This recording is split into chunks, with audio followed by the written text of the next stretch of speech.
Hello, my lovely wannabe entrepreneurs. What's up? Welcome to another Wannabe Entrepreneur podcast. My name is Tiago, and it's now Saturday, 2 a.m. or Sunday, I guess.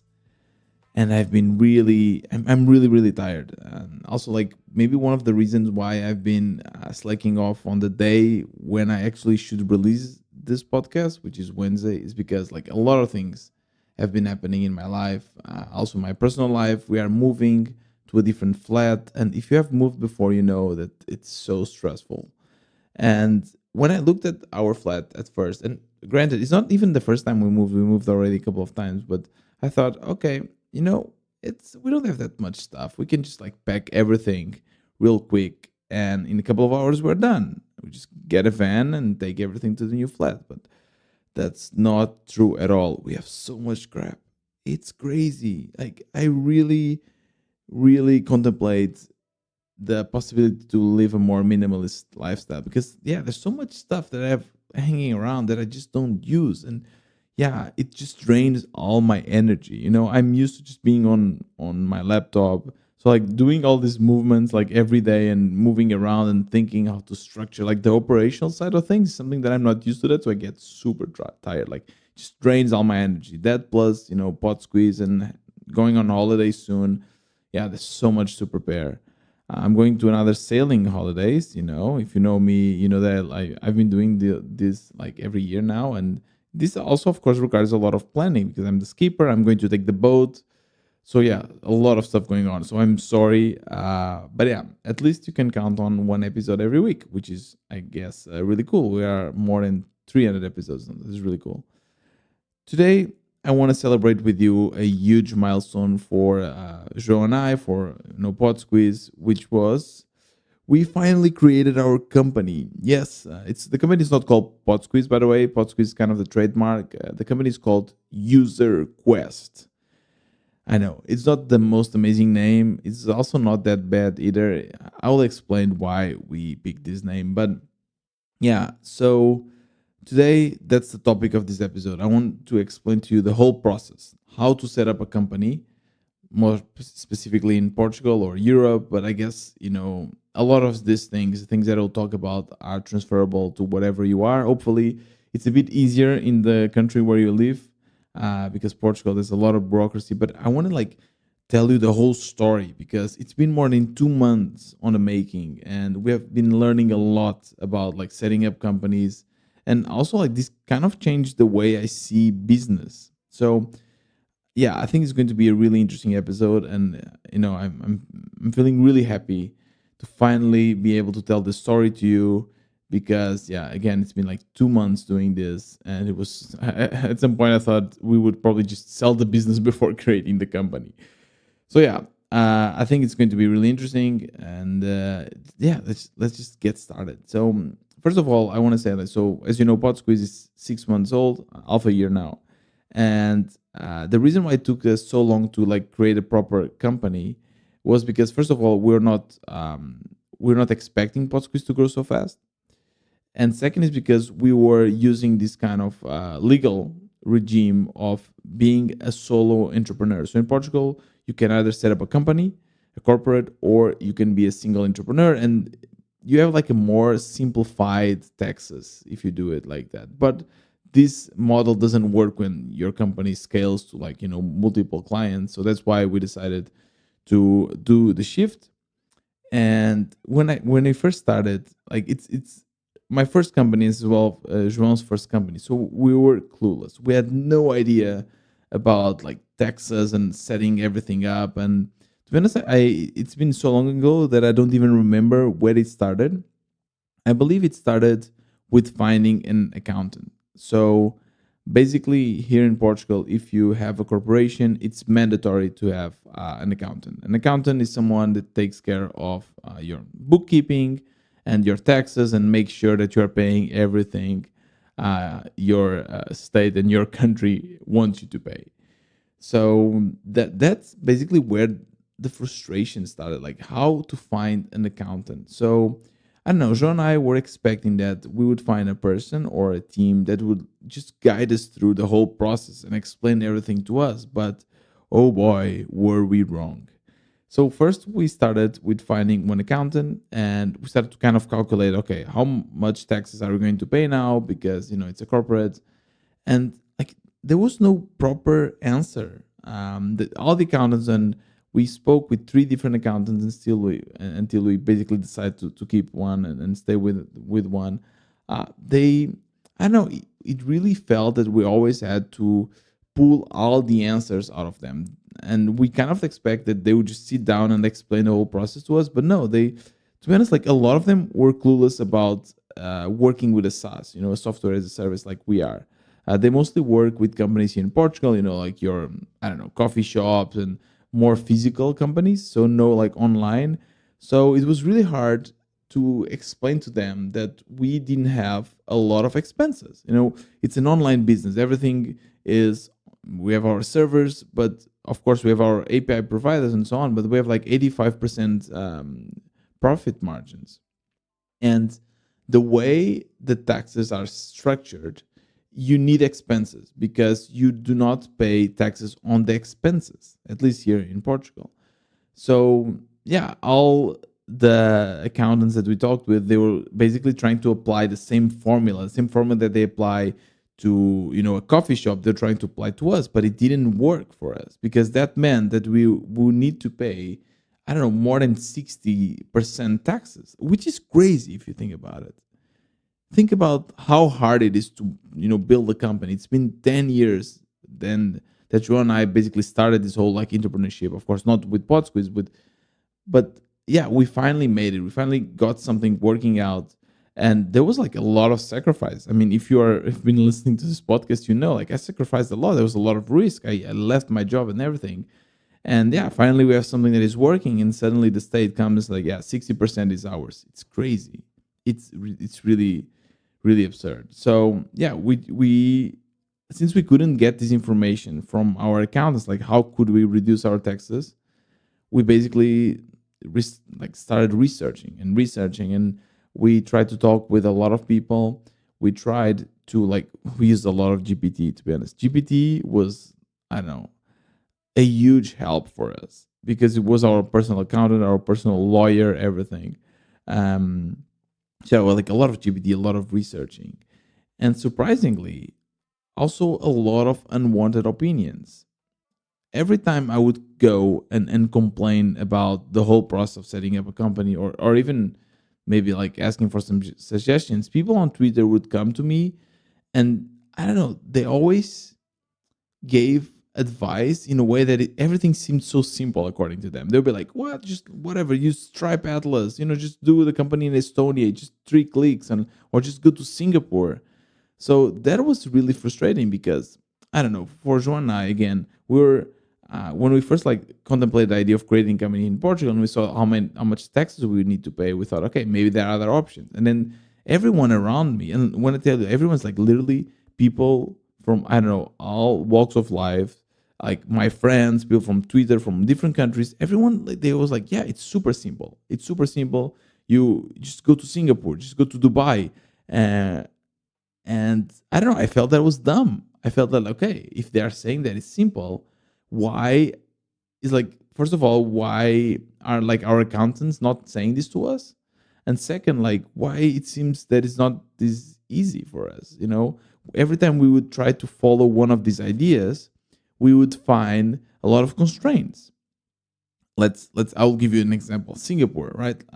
Actually, I have a friend with a company in Singapore, but a lot of people just go to Singapore because I don't, you just pay much lower taxes and everything is so much simpler.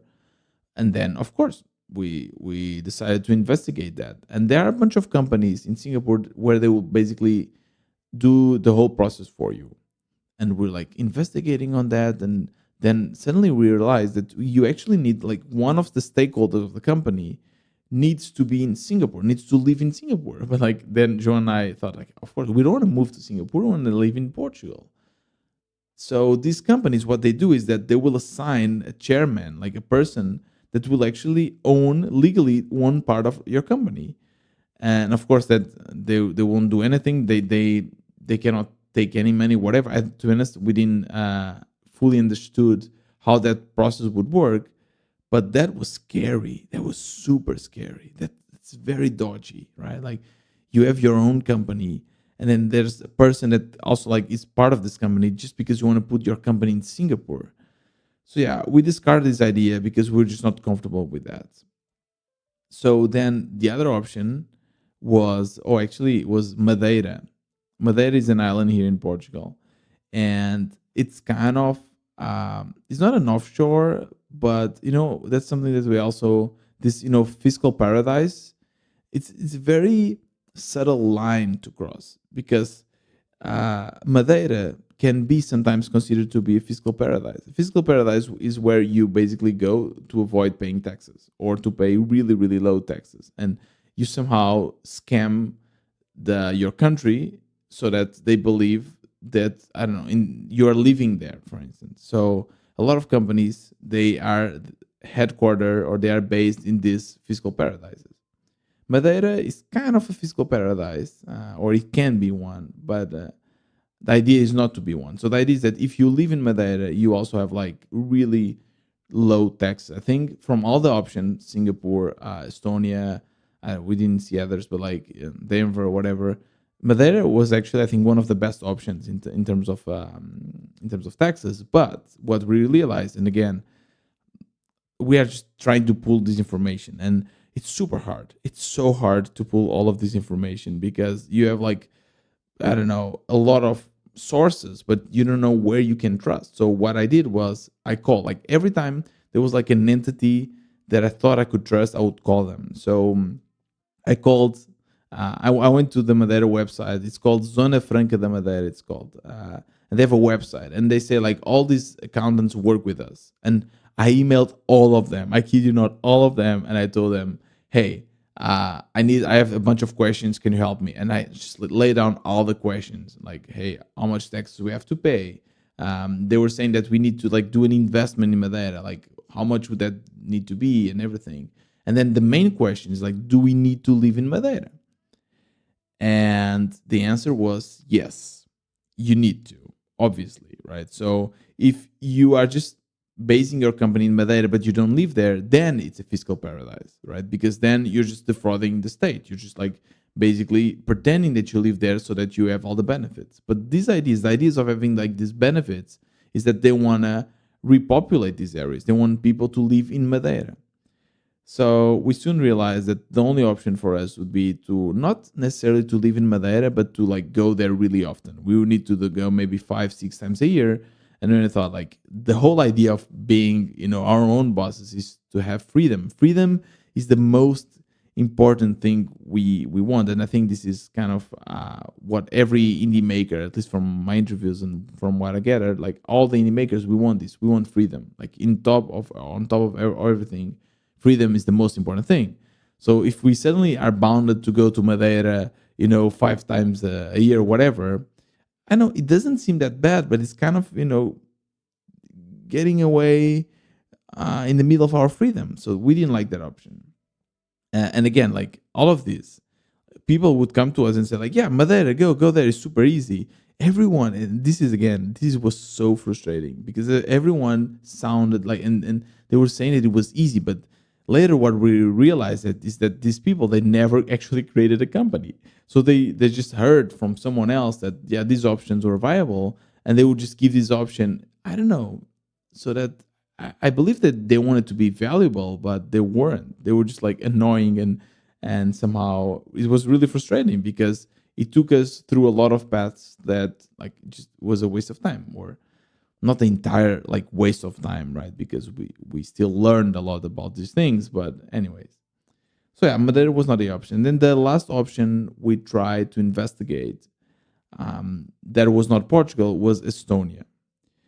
Again, a lot of people told us Estonia is the way. Like a lot of digital nomads and freelancers that are based in Estonia, and Estonia has this nice program of e-company. They call it. It's like a digital company. So you get an e-residence all through the website. You can just apply for e-residence. That this won't give you any like residence, right? Like you cannot just go and live in Estonia, but I don't know. You can like base your company in Estonia with this e-residency, and you can do everything online, which is really cool. So we were getting excited. And now I'll explain a little bit of the taxes so that you understand why we were excited. So if you create a company in Portugal, there are a couple of taxes that you will have to pay.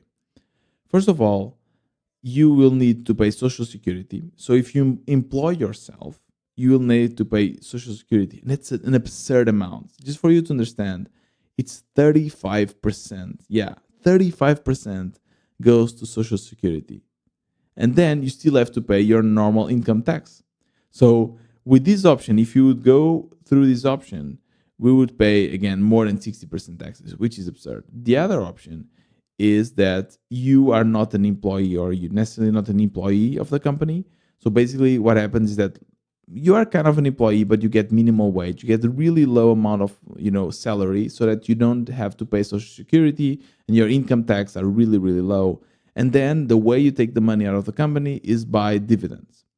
But if you take dividends, you need to pay 28%.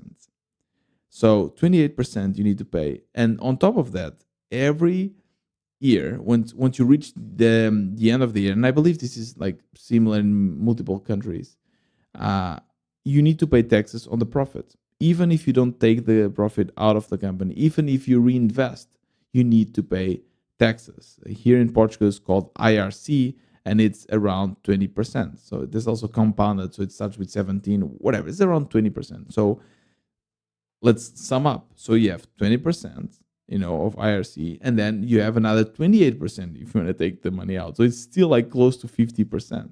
And then you still have the VAT, which is, to be honest, I don't even understand this fucking tax. But the idea is that if you sell something between the EU, you pay this extra, I think in Portugal, like 23%.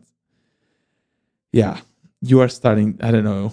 I'm already just getting worked up just by telling this to you. And if you are also an entrepreneur, you're also probably getting a bit upset. Yeah, it's a lot of money. Anyways, in Estonia, you don't have to pay IRC, which is really cool. So basically, what happens that you would just, work, and then you would just need to pay the dividends. And the dividends were, I think, 14%. If you take regular dividends, it's 40%. So it's much lower. It's half of the 28%. So we were very excited. Joe and I were thinking, okay, this is it. This is amazing. Like we can just like set up everything online. The whole process is super simple. Estonia is in the EU, so that's also really easy for us.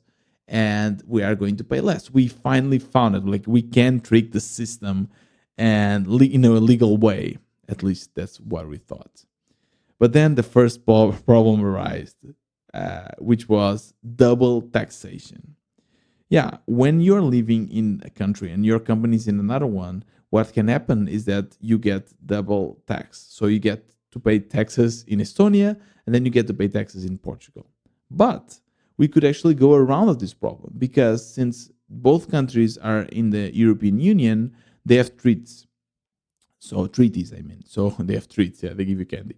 No, they have treaties. So this means that if they, I don't know, they have treaties against this double taxation. So the way this would work, and this is funny, of course, we would not only pay the 14%, we would pay the maximum. So in between the taxes we have in Estonia and Portugal, we need to pay the maximum, which was 28%, and they would split. So let's say we would pay 14% in Estonia, 40% here in Portugal. It's not like this, but you understand the gist, right? So you would distribute the taxes between the two of them, but that's still okay, right? That would mean that we would only pay a maximum of 28%, and still we would have all the benefits of like all the digital process of Estonia. We even called again, that was the best way for us to get all the information, was like calling people. And we called, there was also companies in Estonia that will like set up everything for you, and we call them, and like we called three of them, and we had meetings with them. And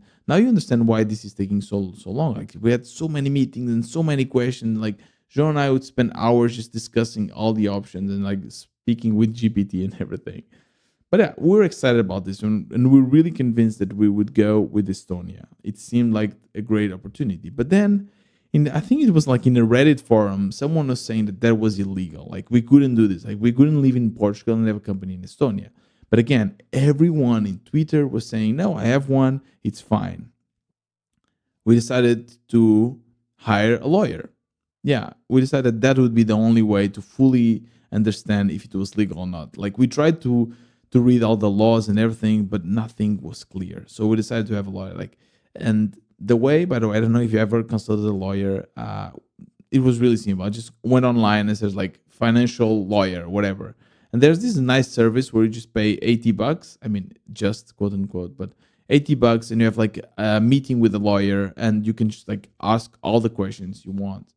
So we had this meeting. The lawyer was really nice, and what he told us was that yes, this was not legal. So in Portugal, what they say is that where the company is being managed, that's where it counts. That's where you should pay taxes. What does it mean? That's a great question. What does it mean where the company is being managed? Basically, where the managers are. In this case, was clear as day. There are some other companies, especially bigger companies, where you have managers all around Europe, whatever, like the world, and it's a bit harder to understand where the big decisions are being made. But in this case, it's only the two of us, Joe and I, and we're both in Portugal. There's no way around it, and this wouldn't be legal. What are the consequences of this? The consequences would be that we would need to pay the taxes that we're not paying in Estonia. So this IRC I told you about, we would need to pay it, and we could actually pay it with like retrospective. So it could go back to I think 8 or 6 years. So in 6 years from now, they could go back and like analyze our company and say, hey, for the past 6 years, you say that your company is Estonia, but you are both in Portugal and you are the managers. So now you owe us, 6 years worth of IRC, and it could be that they would also put interest on top of that. So yeah, things just got serious because now we had like a huge decisions to make, which is like, do we risk it? Like what our lawyers told us. And by the way, it's really cool because when you go like and speak with an accountant, they want to go like by the book, right? They just like, hey, by the way, it's all your responsibility, but we are not going to do anything that is against the law or is dodgy. The lawyer, in the other hand, is a bit different. The lawyer is there to like explain the law to you and say like, okay, if you do this, these are your options. If you do this, it's illegal, but we can like go around it or mitigate the risk by doing that. It's so funny. Anyways, the lawyer kind of told us that the risk wouldn't be super high because yeah, we could argue that it's an online company, our customers are basically not in Portugal, and yeah, there was some wiggle room there, and hopefully we could, if that would like be a case and they would ask for the money, we could say that we already paid some taxes. But yeah, it was a bit dodgy. It was a bit of gray area. And by the way, something that I realized that like Texas, it's a bit of gray area everywhere. You always find a place where you'll be like, yeah, it can be legal, it cannot be legal. I don't know. At least in Portugal, it's like this. Anyways, we decided.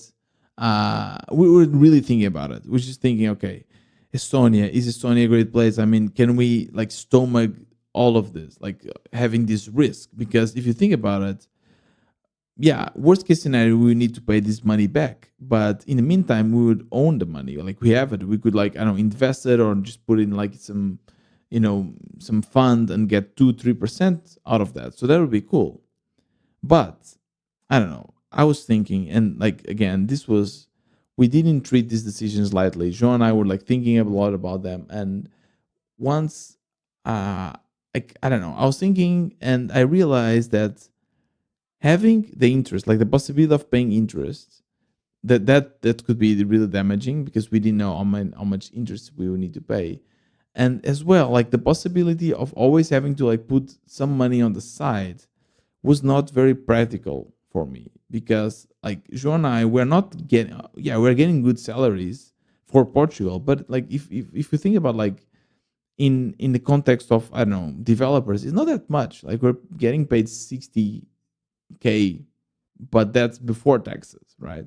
So we would really need to be really strict and really disciplined to put all the money aside. So what I realized that I wouldn't be able to do it. Like, it's just not worth it. It's better to just find ways to pay, less taxes in Portugal, but making sure that everything is legal.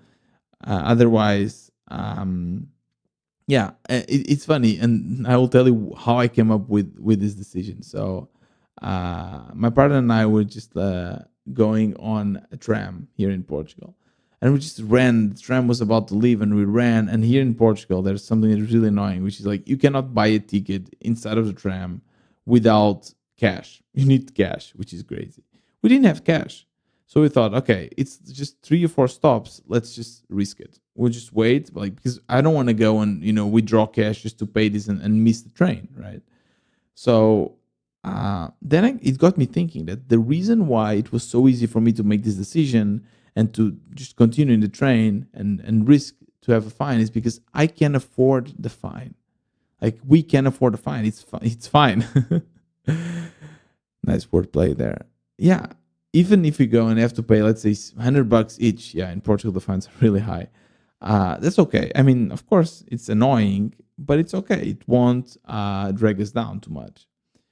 And that's what I kind of was thinking. If we have to pay a fine as a company, can we stomach it? Like, do we have the money? And I realized that no, and that's really unfair. Like, poor people, like people that don't have a lot of money, they cannot afford having fines, so they most likely will have to pay the tickets because they cannot afford having fines, even if that's only $60, because they don't have the money.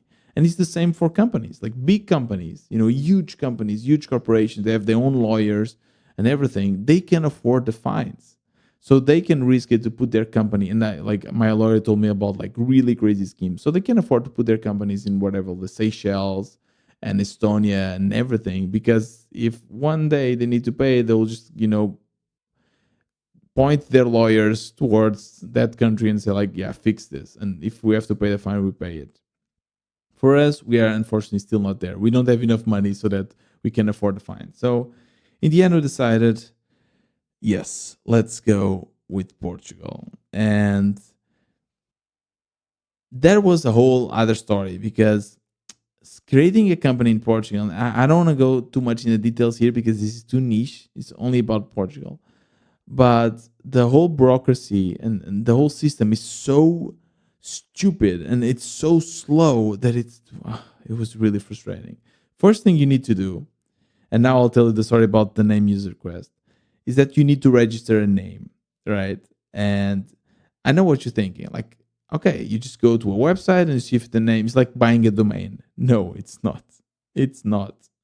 So yes, you go to a website and you try to register the name, and they have like a little database where you can actually search for it. And they say if the degree of similarity is more than 80% to something that already exists, probably your name will be blocked. They won't accept it.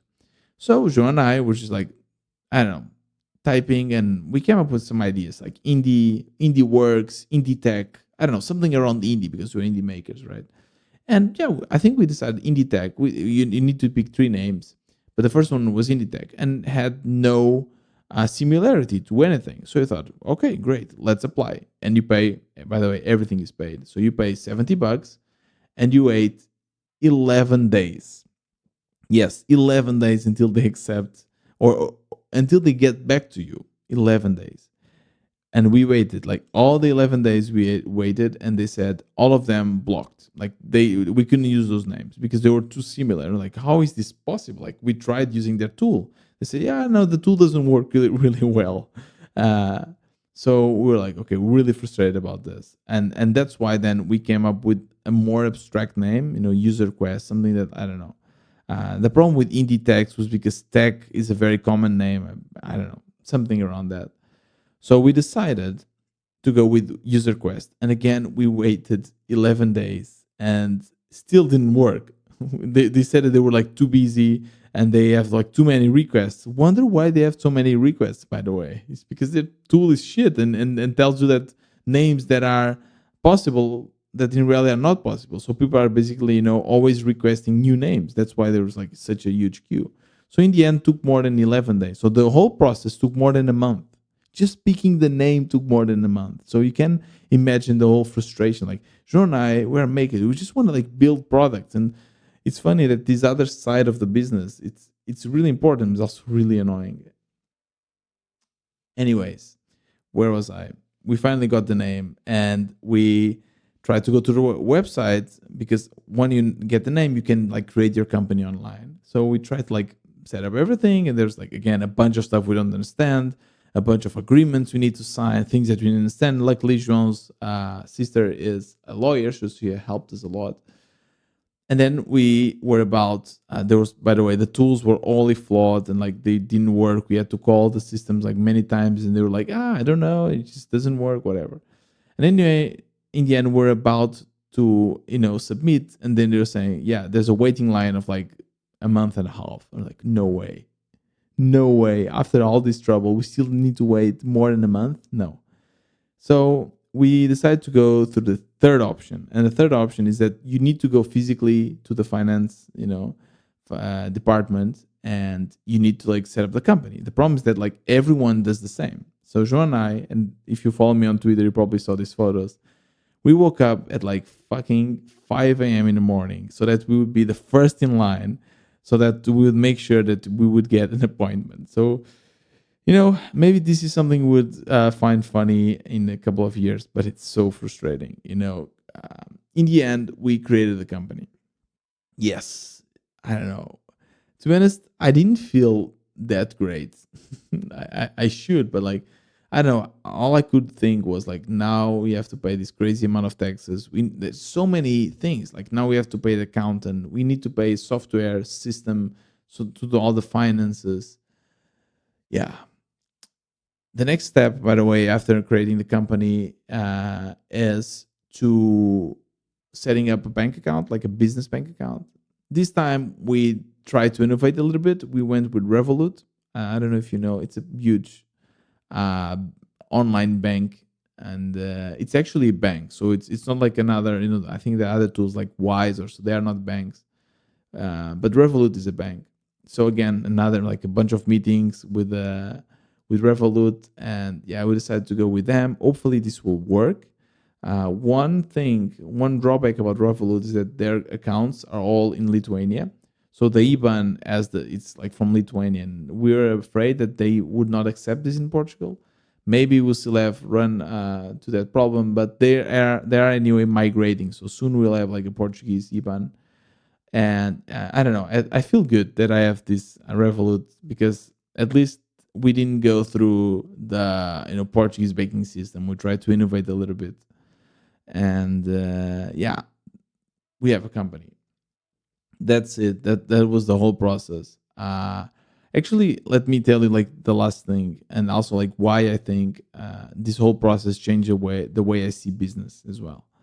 So, as I told you, here in Portugal, you have this IRC tax, which is the tax you pay on your profit. So, your goal as a company is to have as less profit as possible, which is crazy, right? Like, I don't know, my mindset as an indie maker was like, I need to make as much money as possible so that I can bank it, I can put it in my bank account, and I can invest it, I can whatever, buy a house, pay a salary, right? But as a company is a different entity, by the way. A company is like a baby. It's like something that is, it's not you, it's not your co-founder. The money is not ours anymore. The money is from this company, right? And yeah, the goal is that when you pay salaries, when you pay, I don't know, to a freelancer, any expense that is like, company related, let's say we travel, we do a bunch of stuff, that that's all stuff that in the end of the day will eat from your profits, right? So the less profit you have, the better, because in the end you don't pay as much taxes. So what do you want to do, right? You want to find ways to take this money out of the company as an expense. So let's say that you are going to have lunch, and or I don't know, you come with a client to have lunch or something, then those are expenses. So there's ways where you can basically use this money, and I don't know, you can use it to buy groceries, and you say that it was an expense of the company. Or you are traveling. Let's say we are traveling now to Germany, and I'll tell you more about it in a different episode. But we are sponsoring a conference, really cool, Podfest. Anyways, I'll tell you more about it soon. But yeah, that's paid by the company. So you are trying to like take the money out in a way that is not a salary, so that you avoid paying the 28% of dividends plus the 21% of IRC. That's how it's set up. So in the end of the day, and to do like a brief summary, the way we set up our company is the following. Our company is set up in Portugal. Our company has two managers. Both of us, João and I, have 50%, and both of us have like total control. So we even did it in the way that like only one of us need to sign, and this is really helpful. So let's say we like signing a contract, I don't know, to with the new API provider. It doesn't need to be both of us. It can be just one. Um, and then we will pay each other the minimum wage so that we don't pay, social security. We don't pay, or we pay really little social security and IRS. And then in the end we try to take everything as you can, that covers our lifestyle with the expense of the company. So we try to get this, it's called like lunch fee, whatever, so that we can use to buy groceries. We try to have health insurance, sponsored by the company, maybe gym. There's a bunch of things you can do. Another option is also to have the company to pay part of the internet and the electricity bill of our houses, because we work from home. So we try to cover as much as possible from our lifestyle, as an expense of the company. That plus this minimum wage, that's what we use to live, every month. And then every 3 months we'll share the dividends, and then we'll have to pay, of course, the 28%, but we'll take all the rest of the money to our pockets. And that's how it's structured.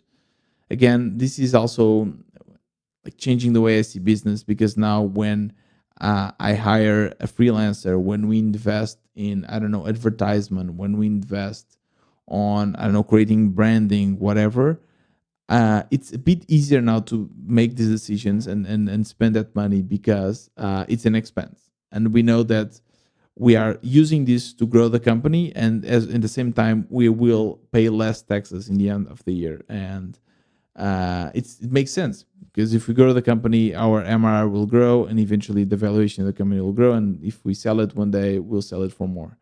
So that's kind of the mindset shift that made this whole process made, is that the company is a different entity. The company is not myself or João, it's a different entity. And it makes sense that it has expenses so that it can grow. That's it. I have learned a lot in this whole process, and I think I have grown as well as an entrepreneur. I think this is part of the business. And again, I think I've said this before, but you need to understand the system to escape the system. So, yeah, you just really need to get in in depth to understand the deepness and the dark secrets of the tax systems of your country, because yeah, that's the only way you can fight it and somehow get some of that money back. Yeah. So I don't know what are the biggest lessons for me from this whole process. I think, yeah, people won't tell you, people will mostly only tell you what is necessary. So if you really want to understand something in depth around whatever finances, taxes, even if you go to a professional like a lawyer or an accountant, you need to do your homework. You need to get a bunch of questions ready. So that's something that we have learned. I don't know, maybe you just find more competent accountants, but for us, yeah, they won't just explain everything to you. You just need to like make sure you understand it and ask all the questions you want and need, so that you fully understand what's going on. And yeah, I think going to a lawyer was really a great decision. Even if you have to pay whatever $100 for an hour, it's worth it. It's definitely worth it, because these are people that are trained, people with experience, that have many clients like yourself, and they will give you great tips. And again, I don't know, you'll find people on Twitter, blog posts, Reddit, whatever, saying really conflicting information. And once you go to a lawyer, at least you know this is coming from one that actually understands the law and has read it and can really explain it to you. And yeah, ChatGPT for the win. That's my last advice. Just go to ChatGPT, and of course, don't take it everything as granted, but it can really, really help. Like we use GPT to also make the calculations, and to understand how much money we would make in the end of the day.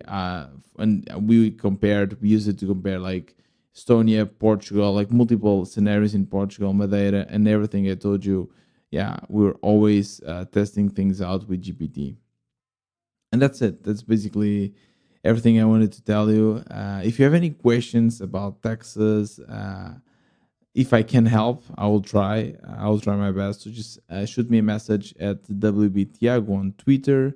And if you like this kind of content and want me to continue, even when I'm tired, to come here and speak with you about what's really like, right, to bootstrap a company and being indie maker and all aspects of it, you can support me by becoming a member of our community, the WB community. And it's only $10 per month, and you'll meet other makers like yourself. You'll feel less lonely, and you'll be supporting this podcast.